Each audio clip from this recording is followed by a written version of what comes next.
लोकसभा निवडणुकीचे वाजले बिगुल।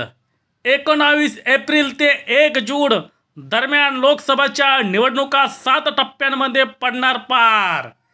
याबाबत सविस्तर वृत्त असे की लोकसभा 2024च्या निवडणुकीच्या तारखा केंद्रीय निवडणूक आयोगाने जाहीर केल्या आहेत। देशात लोकसभेचे निवडणूक 19 एप्रिल ते 7 जून दरम्यान पार पडणार आहे। एकूण 7 टप्प्यांमध्ये मतदान पार पडणार आहे। केंद्रामध्ये पुन्हा कोण सत्तेत येणार हे 4 जून रोजी लागणाऱ्या निकालातून स्पष्ट होणार आहे। निवडणुकीची घोषणा झाल्याच्या क्षणापासून देशात आचारसंहिता लागू झाल्याची घोषणाही निवडणूक आयोगाने केली आहे। मुख्य निवडणूक आयुक्त राजीव कुमार आणि सुखबीर सिंह यांनी निवडणुकीच्या तारखांची घोषणा केली आहे। निवडणूक आयुक्त ज्ञानेश कुमारही यावेळी उपस्थित होते।